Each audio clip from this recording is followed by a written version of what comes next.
দোল উৎসবের দিনে তমলুক, নন্দকুমার সহ বিভিন্ন জায়গায় হিন্দুদের ওপর আক্রমণ ও পুলিশ প্রশাসনের ব্যর্থতার প্রতিবাদে অভিযোগ তুলে তমলুক সাংগঠনিক জেলার নদিয়ার মঞ্জুশ্রী মোড়ে প্রতিবাদ মিছিল ও প্রতিবাদ সভা আয়োজিত হয়।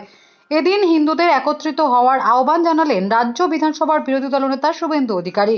এদিন প্রতিবাদ মিছিলে বহু কর্মী সমর্থক উপস্থিত ছিলেন। হিন্দু তার ধর্ম পালন করতে পারছে না, সরস্বতী পুজোয় বাধা পাচ্ছে, শ্যামপুরে দুর্গা ঠাকুর ভাঙা হচ্ছে, রাজাবাজারে কালী ঠাকুর ভেঙেছেন কলকাতায়, কার্তিক মেলাতে 50টা মন্দির ভেঙেছেন বেলডাঙ্গাতে, ধর্ম পালন করতে পারছে না।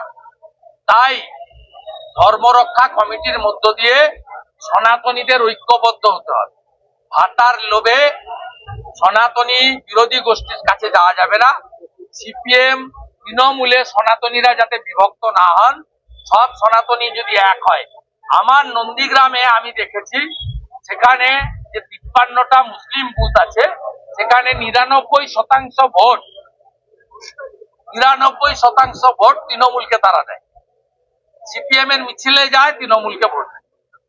আমাদের সংখ্যালঘু মোর্চার ভাই, তার পরিবারের ভোটও তৃণমূলকে দিতে বাধ্য হয়।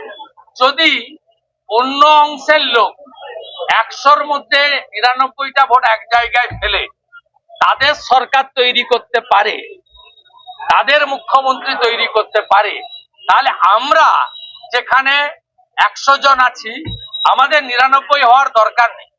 আমরা কেন 90 জন এক জায়গায় এসে আমরা ভোট দিতে করব না?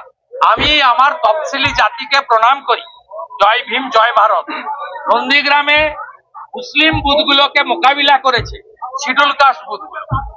সমস্ত এসসি বুথে আমাকে তারা 99 ভোট দিয়েছে। তাই আমি ওখান থেকে 1956তে জিতেছিলাম।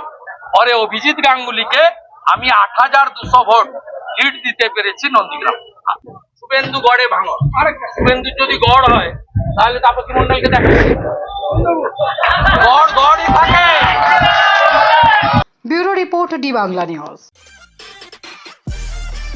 সব খবর সবার আগে পেতে আমাদের চ্যানেলটি সাবস্ক্রাইব করুন এবং পাশে থাকা বেল আইকনটিতে ক্লিক করুন, লাইক ও শেয়ার করুন।